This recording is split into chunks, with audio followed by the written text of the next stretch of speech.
విశేషత్వాన్ని ప్రదర్శిస్తూ ఉంది ఈ యొక్క అయోధ్య నగరంలో సీతామహాసాధ్వి. ఆ విధంగా దశరథ మహారాజు సీతారామాలను ఇతరుల నుండి అయోధ్యకు తీసుకెళ్తుండగా దానిలో రణరంగ భయంకరుడైనటువంటి పరశురాముడు ఎదురైనాడు. అతని యొక్క భూమండలాన్ని 21 సార్లు గాలించి రాజులందరినీ తన యొక్క గండ కొట్టలకి ఆహుతి చేస్తుంటే మహావీరుడట పరశురాముడు. శ్రీరాముడు ఆ యొక్క పరశురాముని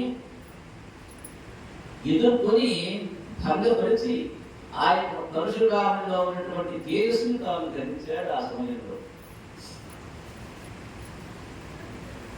ఇంతకు ముందెన్నడో కైకేయి ఇచ్చిన వాగ్దానానికి బదులై దశరథ మహారాజు శ్రీరామునికి 14 ఏళ్ల వనవాసాన్ని విధించాడు. ఈ సందర్భంగా పరమయోగులు నిస్సంగులై సర్వసంగ పరిత్యాగాలు చేసినట్టుగా తండ్రి కోరికలు శిరస వహించి రాజ్యాన్ని, కన్న తల్లిని, సంపదని, అయోధ్య నగరాన్ని అనంతమైనటువంటి సుఖ సౌఖ్యాన్ని అన్నింటినీ వదిలివేసి అయోధ్య నగరంలో కైకేయి మాతకి పాద నమస్కారాలు నవించి దశరథుని యొక్క దుఃఖం చూడలేక త్వరగా తాను అరణ్యవాసానికి బయలుదేరాడు. సీతమ్మకు రాముడితో పాటుగా ఈ ఇద్దరితో పాటుగా లక్ష్మణుడు కూడా అరణ్యానికి బయలుదేరి తన యొక్క చరణ సేవాదితుడైనటువంటి భరతుడి రాజ్యపాలనలో నియోగించి చిత్రకూటానికి వెళ్ళాడు. దండకారణ్యంలో రామచంద్రుడు భార్యతోటి తమ్ముడైనటువంటి లక్ష్మణుడితో ఒక కుటీరంలో ఉండగా రావణాసుని చెల్లెలైనటువంటి శూర్పణఖ శ్రీరాముడిపై మోహావేశంతో బయలుదేరుతుంది. లక్ష్మణుడు ఆమెను ముక్కు కోసి కురూపిని చేసి అప్రకటితమైనటువంటి తన యొక్క ధర్మాన్ని తెలియజేశాడు. ఈ యొక్క విషయాన్ని రావణాసుడు తెలుసుకున్నాడట. చెల్లెలు అక్కడ భగ్నపడింది, చెవులు ముక్కులు కోయబడ్డాయి. రాముడట పక్కన సీతమ్మ ఉన్నదట, నీ తమ్ముడు లక్ష్మణుడు కూడా తోడుకున్నాడని చెప్పి తెలిసింది. దండెత్తి వచ్చిన కర దూషణ త్రిశూలు మొదలైన 14,000 మంది రాక్షసుల్ని రాముడు తన యొక్క బాణాలతో భస్మం చేశాడు. ఈ సందర్భంగా వీళ్ళంతా రావణ బ్రహ్మ యొక్క అనుగ్రహ ఆదేశం మీదగా యొక్క దండకారణ్యానికి వచ్చారు. అక్కడ రామ లక్ష్మణుల చేతిలో 14,000 మంది కరణభూషణాలు కథమైపోయినారు.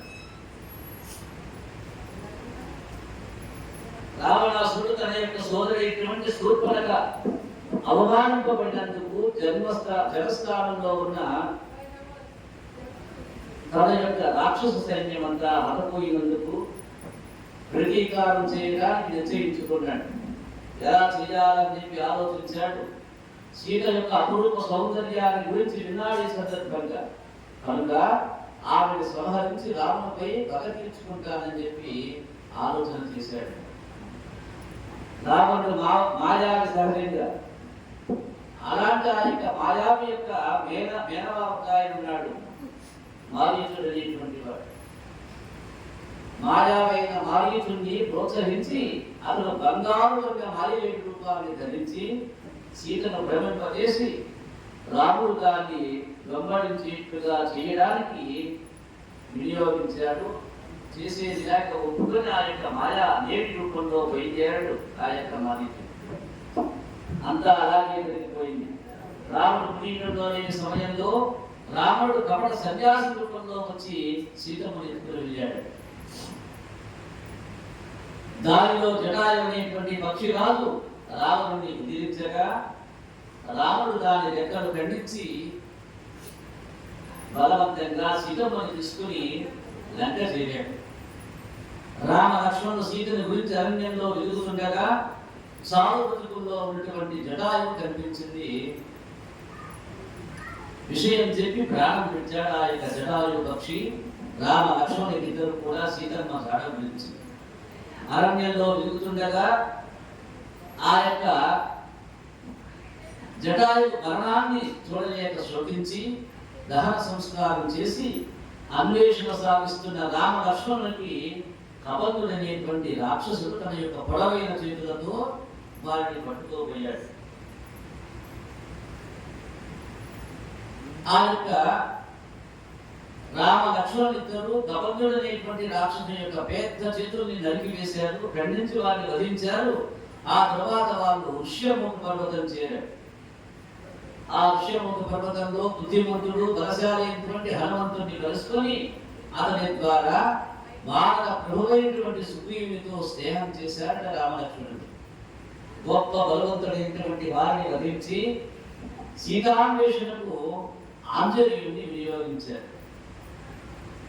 అలా హనుమ సముద్రాన్ని దాటి సీతను దర్శించి అక్షకుమారుడైనటువంటి మొదలగు రాక్షసుల్ని సంహరించి తిరిగి వస్తూ లంకను కాల్చి శ్రీరాముడి వద్దకు తిరిగి వచ్చాడు హనుమంతుడు. సీతా వృత్తాంతం చెప్పాడయ్యా రామచంద్ర ప్రభు, సీతమ్మ అక్కడ అశోకవనంలో శోకిస్తూ ఉంది, నీ రాకకై ఎదురు చూస్తోంది. అనంతమైన దుఃఖంతో శోకిస్తూ నా రాముడు ఎప్పుడు వస్తాడా, నన్ను ఎప్పుడు కాపాడతాడా అని చెప్పి ఎదురు చూస్తుందయ్యా రామచంద్ర. అప్పటికి నేను తెలియపరిచాను, నేను తీసుకువెళ్తానన్నా ఒప్పుకోరా అమ్మ సీతమ్మ.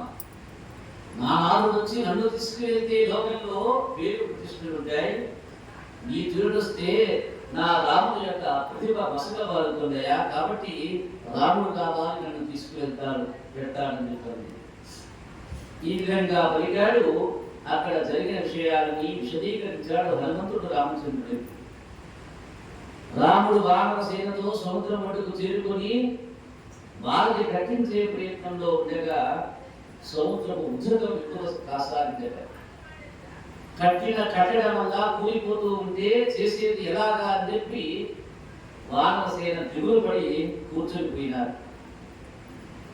కోపించిన రామచంద్రుడు ఆ యొక్క సముద్రుడిని సంహరించకపోతే అప్పుడు సముద్రుడు వచ్చి రామచంద్రునికి పూర్వపు విషయాన్ని విశదీకరించాడు. సముద్రుడు తగ్గిపోయినాక ఒత్తిడిని తగ్గించాడు. ఈ విధంగా రాముడు విల్లు